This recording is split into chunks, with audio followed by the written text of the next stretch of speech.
So, welcome to Bill Med Ultrasound Training Institute. We are starting the session. Before starting, I'm highlighting that this is not a training course, what we are taking right now, but is a question and answer session for our ongoing registered candidates who are undergoing different online server-based courses. So this is a pure question and answer session for our registered candidates who are undergoing different online server-based courses. Today, we got some questions from our registered candidates. So here is the list of the questions which we are taking from the registered candidates at regular intervals. First question from Dr. Nidhi is what is a double bleb sign? These are the copy-pasted questions. What I mean by copy-pasted, we have received the question and we have copied and pasted it as it is. So the language is even original. What is a double bleb sign? Dr. Nidhi. So Dr. Nidhi's second question is how to see cervix on TVS. Dr. Papu is posting how to measure perifollicular flow and RF values. Dr. Tarif Ahmed Khan is posting, please detect CA of gallbladder. So we will elaborate the question also. So here Dr. Tariq means how to detect the gallbladder carcinoma. So that is what I told you. These are the copy-pasted questions as if, as it is, we pasted it just like we got it. Now, Dr. Timafuso, Anuk, I'm very sorry if I'm not pronouncing the name very rightly, is that the question is how to differentiate hydrancephaly from hydrocephalus in utero. Dr. Dinanath is posting how to diagnose an RPOCs. Then Dr. Abu MD Mohafuz Alam is posting why we measure depth versus frame rate, and in case depth or frame rate should be increased. Second question, in case of fatty liver, how the image is seen, black or white. So the point is, I am just giving you the sketch of the questions which we are going to take in a while. So starting the session.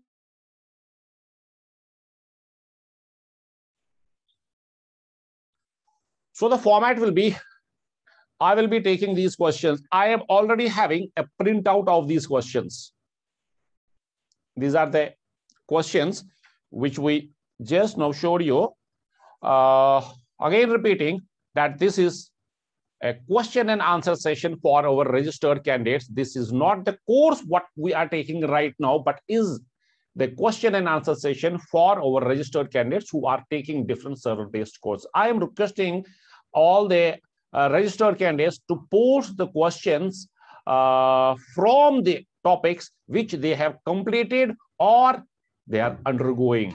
Because maybe that whatever questions you are posting will be already taken in your course. So it is preferred to complete the course first. I mean, not the complete course, the topic at least from which you are posting the question, because maybe that your question is already answered. So make a habit of completing the topic first, then posing the question. So anyhow, coming to the first question, what is a double bleb sign, which is posted by Dr. Nidhi. So I am reading it here. So if anybody wants to interact with me, he or she can raise the hand, not this physical hand. There are 3 dots, the more option. You have to go to the more option. You have to click over there and you will see a raise hand option over there. Once you see the raise hand option, you have to click over there and automatically we will get an intimation that so and so person wants to have a direct interaction, and thereby we will be unmuting his system distantly from our side and we will be discussing further queries or questions, whatever that candidate will be having. But please make a note. Whosoever is raising the hand, make sure that there is no background noise, because if there is any background noise, that will disturb whole of the class. So let's get started with the first question. What is a double bleb sign?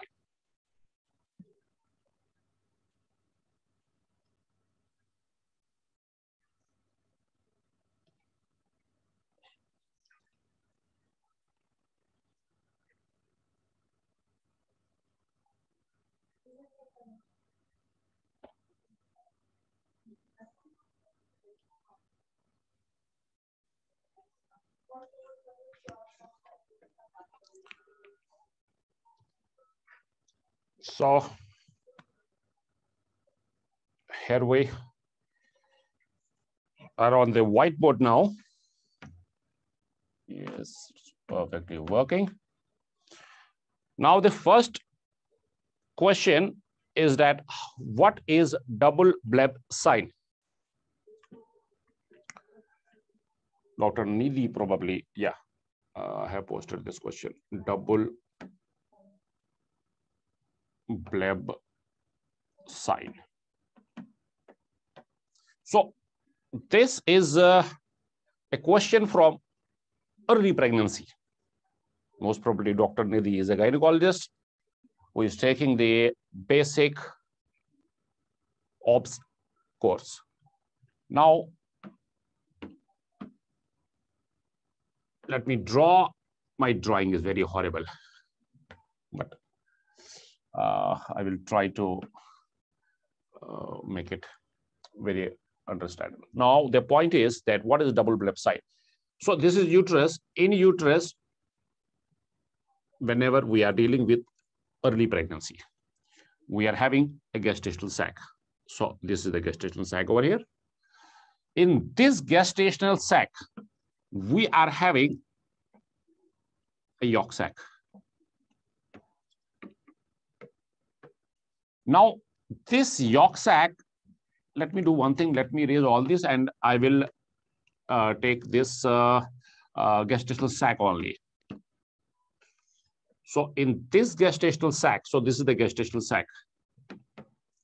In this gestational sac, we are having a yolk sac.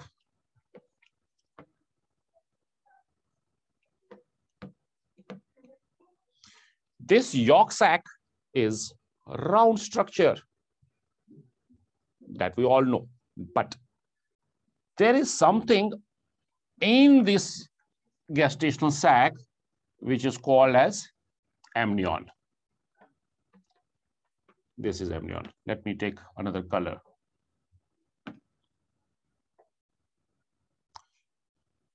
So we are having one more structure which is called as amnion.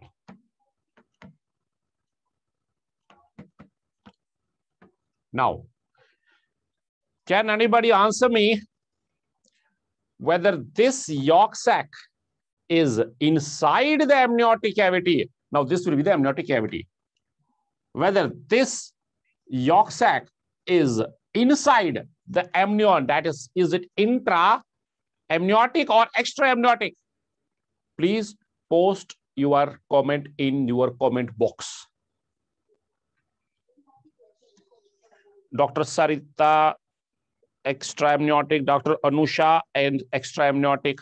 So very good, Dr. Maliti, extra-amniotic. So the point is that, yes, I got your answers. So I am having an eye on the this chat box also. So the point is that this yolk sac is an extra-amniotic. What is in the amniotic cavity that we have already discussed in the early pregnancy course. Now the point is,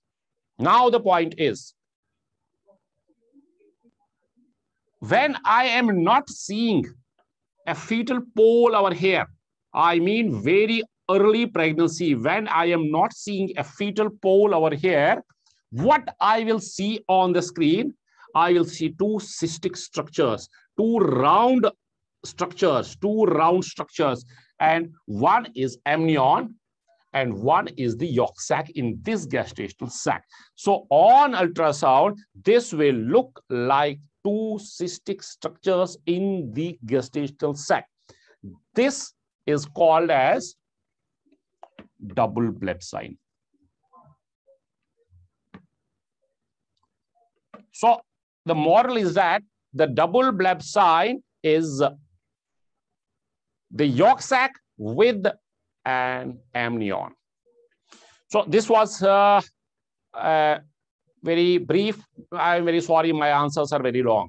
So this is the briefest answer for the double bleb sign. Hope that you have understood the concept of the double bleb sign.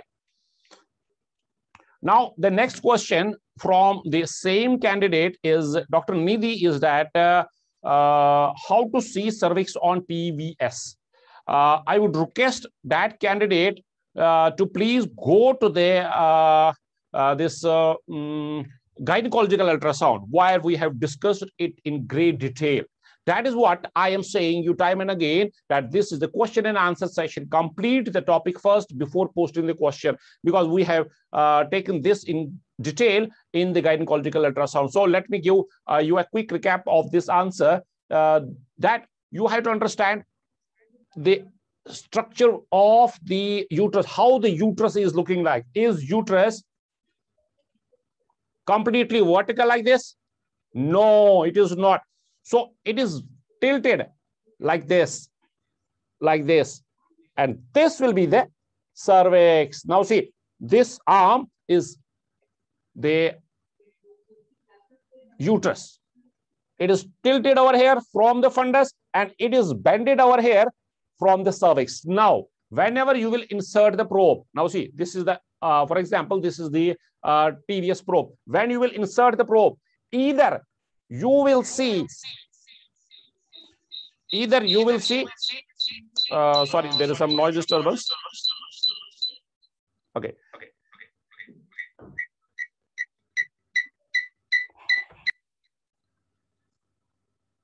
Yeah.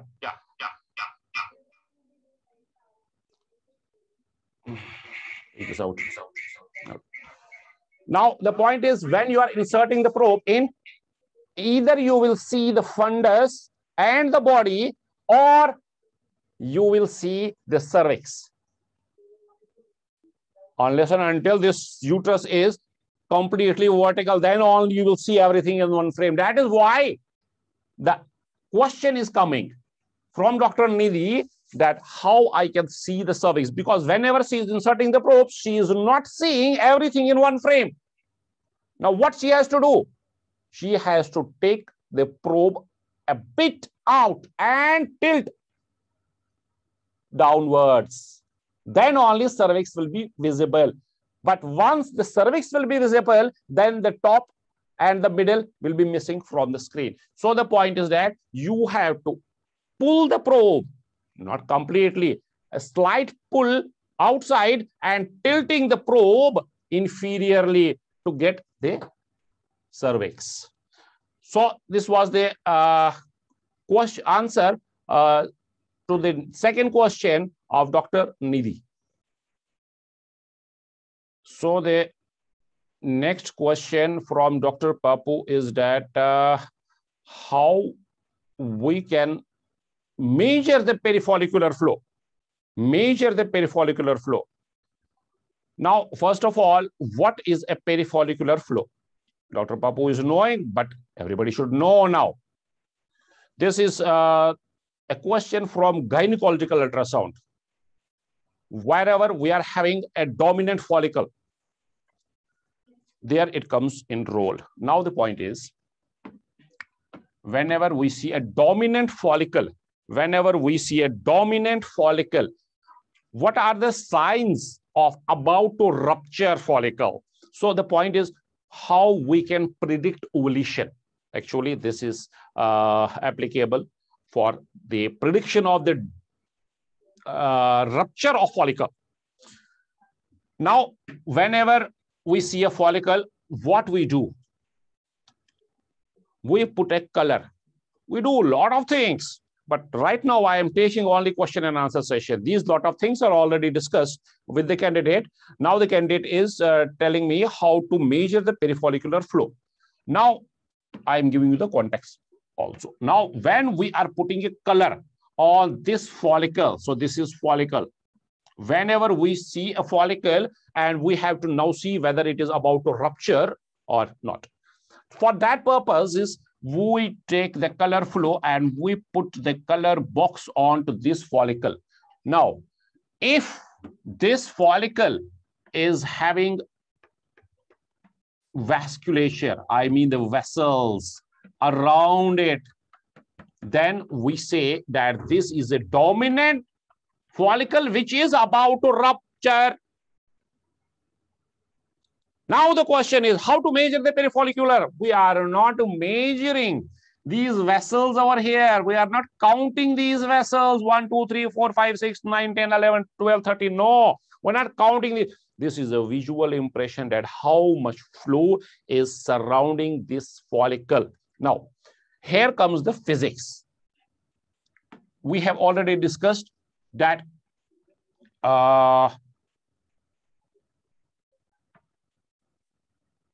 from this part and from this side, the flow can be measured on the color investigation because physics is playing the role over here.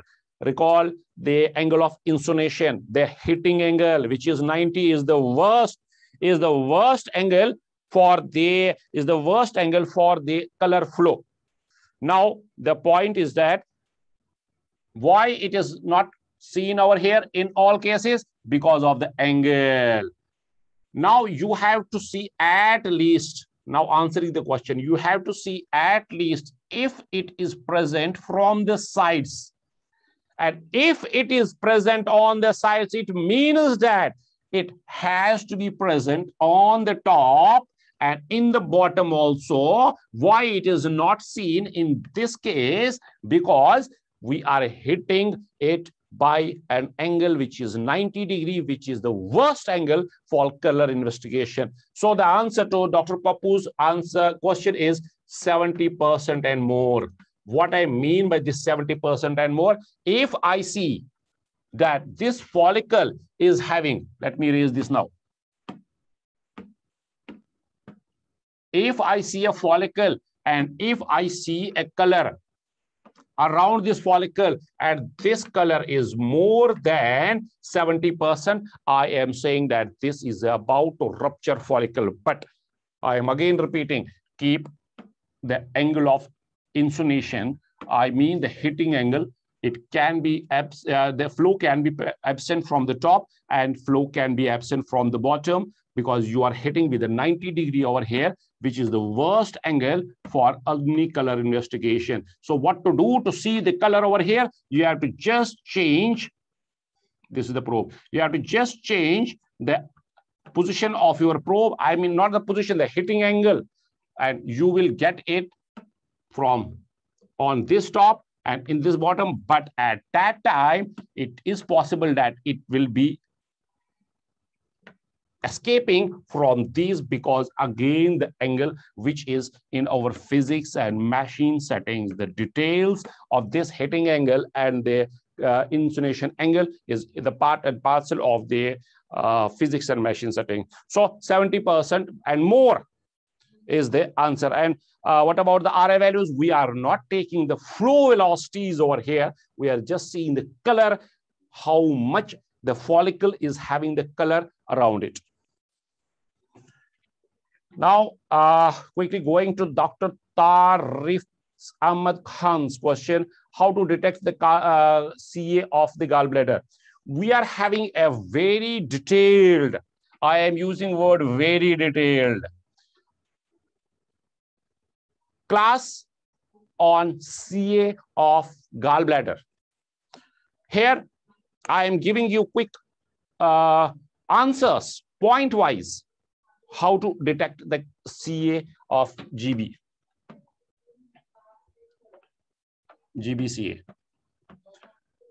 First of all, the age and the sex of the patient. If it is female and the age is more than 55 years, this is the right candidate which is fitting over here. Point number second, if you see a gallbladder, you see, the cystic duct over here. If you see a gallbladder with a calculus, and especially if there is a big calculus, I mean the solitary calculus, and age is 50 and more, and this is female patient, please, please, and please at least once think on lines of GBCA. Now, if the GB is, if the CA is intramural, if it is coming inside, it is very easy to pick because it is coming inside the lumen. But unfortunately, not more than 10%, a max of 15% are intraluminal. Most of them are going outside the lumen. Now, if it is going outside the lumen, where it is going? Now think, if it is going outside the lumen, where it will go? It will go into the liver. Now you have to think over here. If the GBCA, if the mass is going into the liver, will it press onto the lumen of the gallbladder? Yes.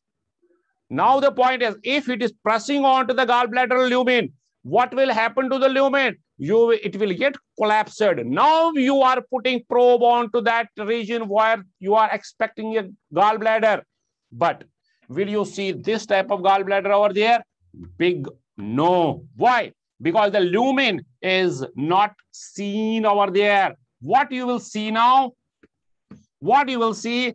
You will not see anything on screen. You will search for the gallbladder. So I will be having a blank screen over here. Blank screen. Black screen means I am searching for the gallbladder. So the most important point is that there is a female, 50 and more years of age, and you are not able to see the gallbladder, and patient is complaining the pain in the right hypochondrial region. And there is a history of cholelithasis. You are asking patient, is there a history of GB, any operation conducted, cholecystectomy? Patient is refusing, no. Where this gallbladder has gone to heaven? No, it is there, but it is now compressed with the mass, and you are not able to get the gallbladder. So the most important point is, when the gallbladder is not easily scannable and there is a history of calculus, this is a strong candidate for gallbladder CA. Now, you will make each and every attempt to get a gallbladder, and you got it, very hazy gallbladder with a calculus. Actually, you will get only a calculus with downline acoustic shadows.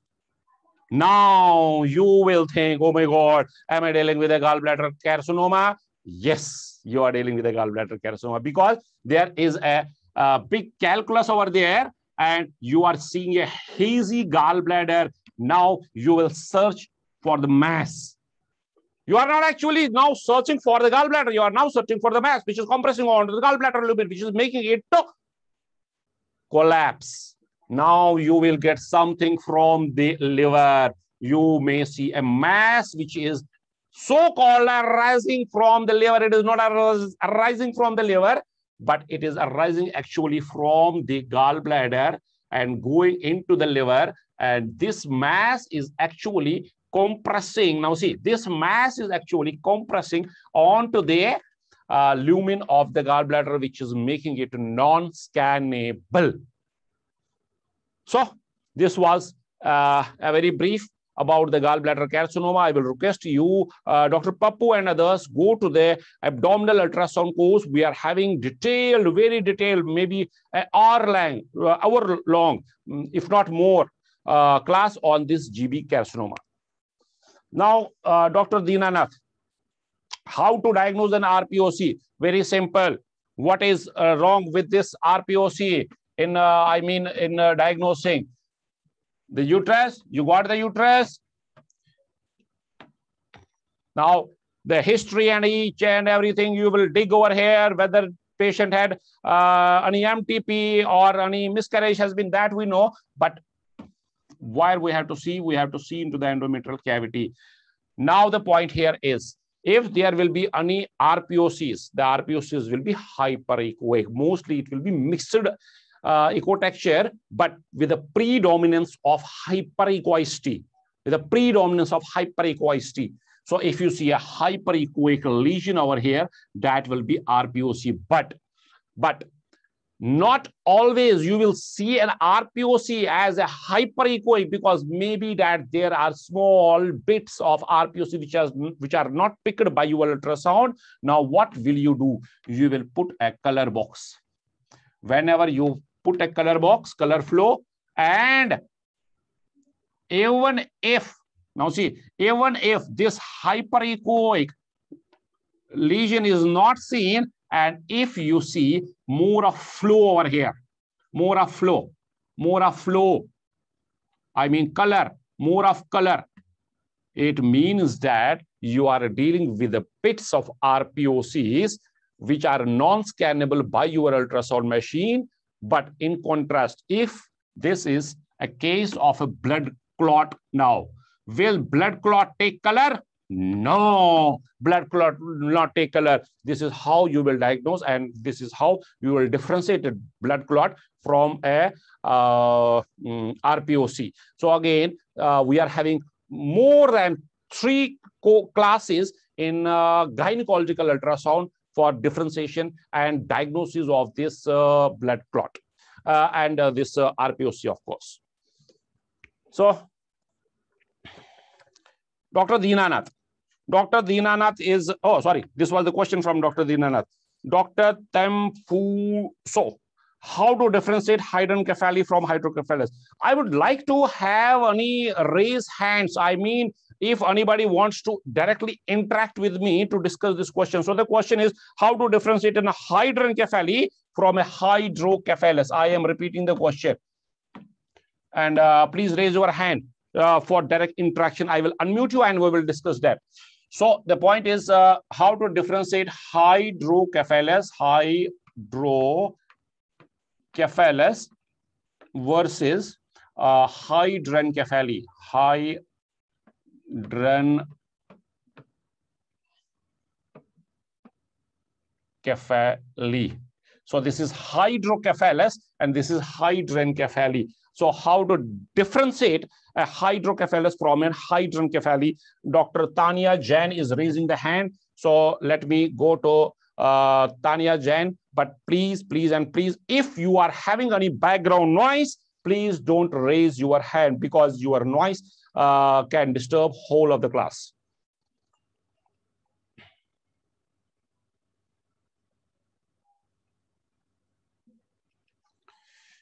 Dr. Tanya, we have sent you unmute invitation. Say hello. Hello. Hurry up. Dr. Tanya Jain. Say hello. In hello, sir. Yeah, you are audible. Yes, you are audible. Just hold on. Now see, madam, the question is how to differentiate a hydrocephalus from hydrancephaly. First of all, what is this hydrancephaly? Let me know what is this hydrancephaly, Dr. Tanya? In which all of the skull is filled with water. No. First, tell me what is a hydrancephaly? The brain tissue and everything is filled with water. Water. Why? Why it is filled with water? I don't know. Now listen. Others, please listen, and you also. Hydrancephaly, first of all, this is the fatal condition in which the entire cerebrum is replaced by a large fluid sac containing the cerebrospinal fluid, not water, but the cerebrospinal fluid. Okay. Now, with hydrancephaly, what will happen to the central facts? It is partially or completely absent. Partially or completely absent. Now, whereas the brainstem, please note this point, whereas the brainstem and the basal ganglions are maintained and surrounded by this cerebrospinal fluid. So there will be no visible cortex. What are the causes, Dr. Tanya? What do you think? What are the causes of hydrancephaly? Any clue? Yes, no? No, sir. No. So the cause of the hydrancephaly is bilateral occlusion of internal carotid arteries. Should I repeat? The No. cause is occlusion of bilateral internal carotid arteries. Now, you have to think now first, what is fed by this internal carotid artery? And if there is occlusion of both internal carotid arteries, will that part of the brain grow where it is going? I mean, which part it is feeding? No.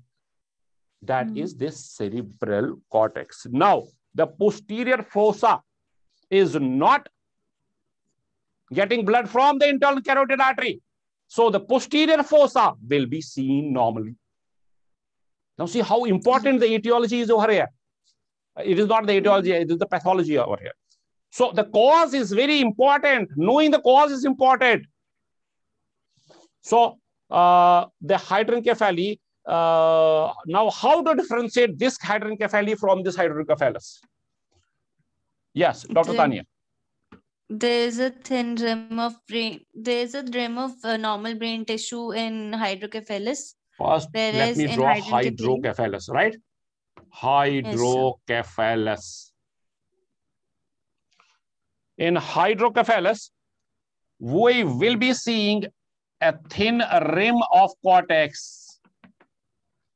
Now, see, the question is that if we are having a very mild form of hydrocephalus, where from this noise is coming? Dr. Tanya, please mute yourself. There is some beep coming from your side. Yeah. So the hydrocephalus, the mild form of hydrocephalus, I am not worried with the mild. Why I am not worried? Because that is very much obvious. I will not confuse the mild form of hydrocephalus with hydranencephaly, but with severe, yes, I can. So the point is, if I am having a severe form of hydrocephalus, I will be seeing a thin tissue of the cerebral cortex over here and of course over here. And why not? We will be having a central facts over here. Yes, these are the detailed classes in our fetal ultrasound. That candidate has not yet completed, has not yet gone to that class. I am damn sure, because we have discussed this on our server multiple times in fetal ultrasound.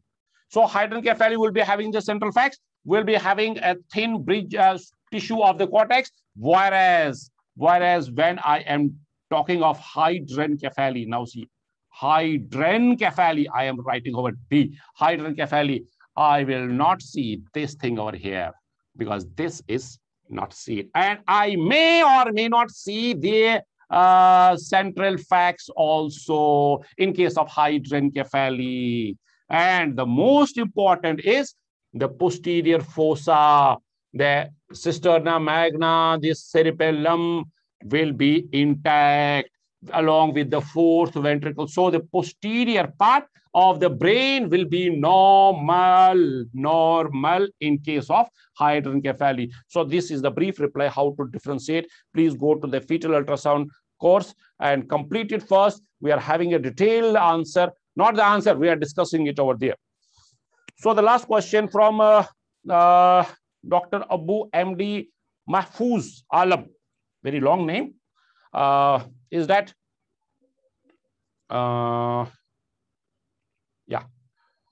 is that how we are measure depth versus frame rate, and in case depth and frame rate should be same. Now see, this Dr. Abu MD Mahfouz Alam is having a small confusion with this frame rate and the depth.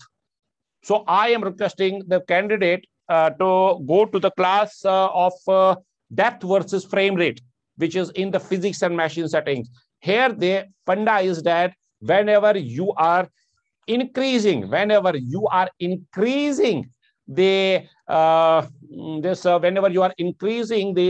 depth, it means that you are dropping the frame rate.